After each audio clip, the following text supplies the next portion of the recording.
नमस्कार। बिहार में सरकार बदल गई है, लेकिन अधिकारियों की भ्रष्टाचार और मनमानी अभी तक नहीं बदला है। एक मित्र ने आज कहा है कि JAL जल भवन, और यदि ऐसे पढ़ें JAL जाल भवन, तो जल भवन आज जाल भवन में तब्दील हो गया है। जिस इंजीनियर को जिम्मेवारी है कि बिहार के जल संरक्षण का काम करे, वे एकमात्र काम पैसा संरक्षण में लगे हुए हैं। आज SUV ने एक छापेमारी की एक कार्यपालक अभियंता हरेंद्र कुमार के यहाँ, लेकिन कई बड़ी मछलियां हैं जो जांच के जद में सही पाए जाने के बाद भी आराम से यहाँ रह रहे हैं और अपने काम को अंजाम दे रहे हैं। आज ATV ऐसे एक खुलासा करने जा रहा है। इस जल भवन के मुख्य अभियंता के कई कारनामे हमारे पास हैं, जिसमें वो कैसे अपने प्रभाव से संवेदकों को लाभ पहुंचाने के लिए काम करते हैं, उसका नमूना हम आपको बताएंगे। हाल ही के दिनों में रिशु प्रकरण से पूरे बिहार को हिला दिया था, और जब रिशु प्रकरण का खुलासा हुआ तो लगा कि यह सीरीज बन जाएगी और कई अधिकारियों को जेल जाना होगा। रिशु प्रकरण में कई नाम आने के बाद सरकार बचाव के मुद्रा में आ गई थी। लोगों को याद है कि कैसे जदयू के अध्यक्ष ने एक बयान दिया और जांच धीमा हो गया। आज इस कड़ी में एक नाम है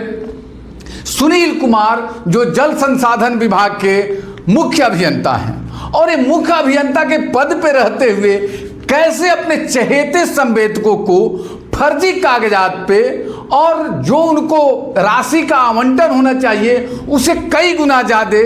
का काम देके उन्हें लाभ पहुंचा रहे हैं। हद तो यह है कि जब इसमें जांच होती है और जांच में दोषी पाए जाते हैं और उनके चहेते संवेदकों की कागजात फर्जी पाए जाते हैं, फिर भी उन पर कोई कार्रवाई नहीं होती है। सरकार बदल गई, लेकिन उनकी मनमानी वैसे ही चल रही है। या यूं कहे कि सरकार बदलने के बाद इस भ्रष्ट अधिकारी का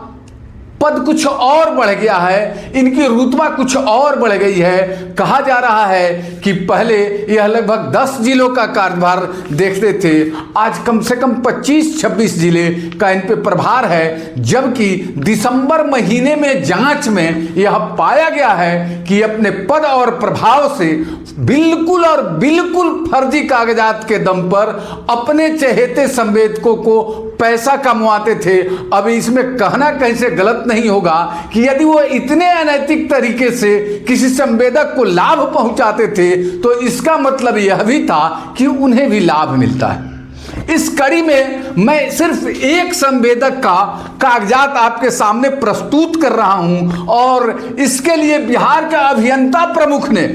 जो जांच रिपोर्ट दिया है, सुनील कुमार, 8 सितंबर 2025 को, और उसके बाद भी उन पे कोई कार्रवाई नहीं होती है। ऐसा कहा जा रहा है कि यह संवेदक हैं सकलेंट इंटरप्राइजेस, और ये जांच रिपोर्ट में लिखा गया है उनके द्वारा कि बीड कैपेसिटी से अत्यधिक राशि के समतुल्य कार्य संवेदकों को आवंटित करने के संबंध में स्पष्ट मंतव्य उनसे मांगा गया था। सचिव के द्वारा, लघु संसाधन विभाग के सेक्रेटरी के द्वारा, जिस पर उन्होंने एक विस्तृत रिपोर्ट बनाया है, और यह रिपोर्ट सचिव को उपलब्ध कराया है 8/10/25 को, और उसमें उन्होंने कहा है कि उपयुक्त विषय के संबंध में प्रासंगिक पत्र में के माध्यम से संवेदक सकलेंट इंजीनियर प्राइवेट लिमिटेड को आवंटित कार्य की राशि उनकी बीड कैपेसिटी की तुलना में कहीं अधिक होने के संदर्भ में समीक्षा करते हुए स्पष्ट मंतव्य उन्होंने दिया है। और इस उनकी जो बीड कैपेसिटी है लगभग 17 करोड़ है, और उन्हें काम दिया गया है 33 करोड़ से ज्यादा का। और ये नियम यह कहता है कि जिसकी कैपेसिटी यदि 17 करोड़ है और उन्हें 2 करोड़ का काम मिल गया तो अगली बार उन्हें 15 करोड़ का ही काम मिलेगा, जब तक कि वह 2 करोड़ का काम समाप्त नहीं होता है। लेकिन उन्हें 33 करोड़ प्लस का काम दिया गया। और जब कार्य अनुभव का जो कागजात लगाना है तो इस इंटरप्राइजेस के द्वारा, सक्लेंट इंटरप्राइजेस के द्वारा कई फर्जी कागजात दिए गए हैं और एक ही लेटर नंबर के डॉक्यूमेंट्स में अलग अलग ब्रीक मात्रा लिखकर अनुभव प्रमाण पत्र लगाया जाता है और मुख्य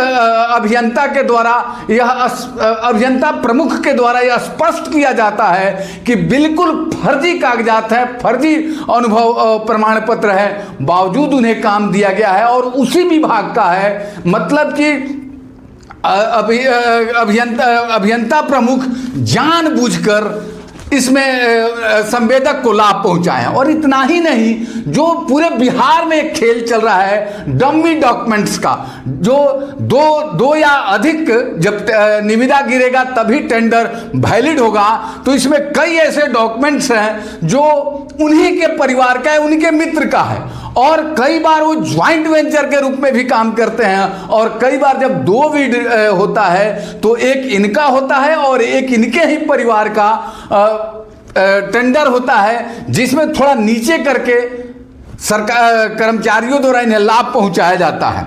अब इसमें जो अभियंता प्रमुख के द्वारा जो रिपोर्ट दिया गया है उसमें कहा गया है कि गया जी के जल सरेह आहर में जीर्णोद्वार के लिए इनको 2 करोड़ 90 लाख का और ऐसे 10 काम इनको दिया गया है और 10 का उन्होंने बिंदुवार एक समीक्षा, एक जांच रिपोर्ट दिया है, जिसमें उन्होंने कहा है कि जल सरेह आहार के जीर्णोद्वार के लिए उक्त निविदा में संवेदक सक्लेंट इंजीनियरिंग प्राइवेट लिमिटेड द्वारा लघु सिंचाई प्रमंडल कार्य आवंटन रोहतास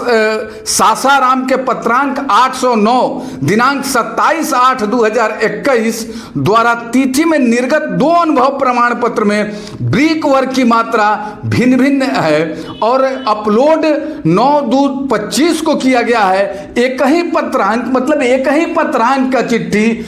जितने जगह लगा है, जितनी जगह लगा है उसमें ब्रीक की मात्रा अलग अलग है। यानी कि एक ही लेटर नंबर का यूज करके संवेदक अपने हिसाब से उसको लिख लेता है और फर्जी साइन करके उसको लगाता है और उसी मतलब यह है कि लेटर का पत्रांक और दिनांक सेम है। 2 जगह पर 2 पेपर गलती से एक ही लगता है तो इस दोनों में कोई एक ही सही है, बावजूद अधिकारी उसको पास करते हैं। एक लेटर नंबर 2 बार लगता है, दोनों में ब्रीक की मात्रा अलग है। और ऐसे ही लगभग 10 ऐसे काम हैं। दूसरा है मुतनाजे बहनैर आहर पैन का सेम वर्क का अनुभव नहीं होने पर निविदा रद्द होनी चाहिए, लेकिन टेंडर का ऐलान किया गया और हद यह है कि ब्रीक वर्क का अनुभव लगभग लगाया गया है और इसमें भी वह लेटर नंबर 809 ही है और 2 जगह लगाया गया है, दोनों जगह। यानी कि जितना काम लिया गया है सारे काम में यह फर्जी लेटर लगाया गया है। इसके अलावा एक काम है गारलैंड जीर्णोद्वार का, जिसमें निविदा के लिए 2 निविदा वैलिड माना गया है, एक सक्लेंट इंटरप्राइजेज लिमिटेड और दूसरा नदवा इंजीनियरिंग। और ये जांच में यह आया है कि यह दोनों जो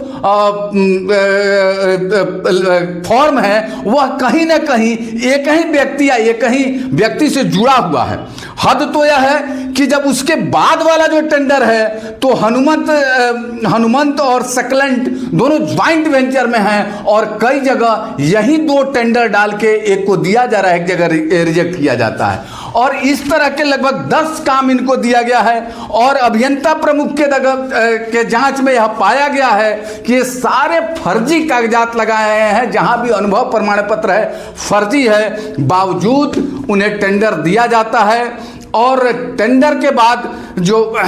मुख्य अभियंता हैं, उन्हें जांच के बाद भी उन्हें लाभ पहुंचाया जा रहा है, वो काम कर रहे हैं, उनका भुगतान होता है। और एक तरह से ऐसा भी कहा जा रहा है इस विभाग में कि जो सकलेंट प्राइवेट लिमिटेड के जो मालिक हैं उनसे उनका पुराना याराना है, और इस याराना के निभाने में उन्होंने सारी सरकार की नियम नीति, चाहे वह बीड कैपेसिटी हो या फर्जी कागजात लगाना हो, सब कुछ को जानते हुए भी उन्हें टेंडर देते हैं। आखिर में अभियंता प्रमुख ने जो अपने निष्कर्ष में लिखा है कि सकलेंट इंटरप्राइजेज लिमिटेड का बीड कैपेसिटी 17 करोड़ के आसपास है, जिसके विरुद्ध वर्णित संवेदक को मुख्य अभियंता लघु संसाधन विभाग पटना प्रक्षेत्र के गयाजी प्रमंडल, नवादा प्रमंडल, कैमूर प्रमंडल, नवादा प्रमंडल में आवंटित कुल 10 कार्य जेबी सहित आवंटित हुए हैं, जिसका कुल राशि 33 करोड़ से ज़्यादा है, 33 करोड़ 34 लाख प्लस है और रुपए हैं, जो संवेदक के बीड कैपेसिटी से अधिक है। बीड कैपेसिटी से अधिक का कार्य आवंटित किया जाना नियमानुसार गलत है। साथ ही जांच प्रतिवेदन में क्रमांक संख्या 2, 3, 5 और 10 संबंधित योजनाओं में सकलेंट इंजीनियरिंग पीवीटी लिमिटेड के निविदा को मान्य करते हुए आवंटित किया जाना सरासर गलत है। और आखिर में उन्होंने अपने मंतव्य में लिखा है कि सकलेंट इंजीनियरिंग के बीड कैपेसिटी से अधिक का कार्य आवंटित करना तथा जांच प्रतिवेदन के क्रमांक 2, 3, 5, 10 से संबंधित योजनाओं में सकलेंट इंजीनियरिंग प्राइवेट लिमिटेड के अमान्य निविदा को मान्य कर कार्य आवंटित करने एवं कार्यालय के पत्रांक संख्या 101/25/25 द्वारा निर्गत आदेश का अनुपालन नहीं करने से मुख्य अभियंता जल संसाधन विभाग पूर्णतः दोषी हैं। यानी कि वो जानबूझकर जिस तरह के से उन्होंने संवेदक को लाभ पहुंचाने के लिए कई फर्जी डॉक्यूमेंट, बीड कैपेसिटी से 2 गुना का काम और इस तरह से विभाग का जो लेटर है उसको दबाकर उसको दरकिनार करके भी काम कराया गया है। यानी कि कुल मिलाकर जल संसाधन विभाग के जो मुख्य अभियंता हैं वह अपने संवेदकों को, जिनसे उन्हें रिश्ता है, उसे डायरेक्ट सारे नियमों को तोड़कर सरकार की राशि कहीं ना कहीं उन्हें दिया जा रहा है। और सूत्रों का यह भी कहना है कि यदि सकलेंट इंटरप्राइजेज और उससे जुड़े 2-3 नदवा इंटरप्राइजेज या हनुमंत के कार्य का जांच किया जाए तो यह पाया जाएगा, धरातल पे भी पाया जाएगा कि उनके द्वारा बहुत गलत काम किया गया है और बावजूद उसको भुगतान दिया गया है। पिछले 5 साल के उनके कार्य का यदि जांच कराया जाए तो अब तो और भी इसमें कई खुलासे हैं। आगे भी हम कई खुलासे करने वाले हैं, जिसमें अभियंता,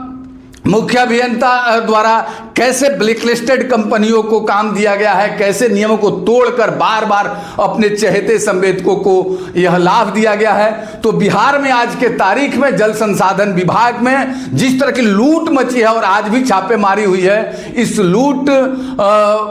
में कई लोग शामिल हो सकते हैं। जैसे इतनी बड़ी घोटाले की जांच होने के बाद, जांच रिपोर्ट समर्पित होने के बाद जिस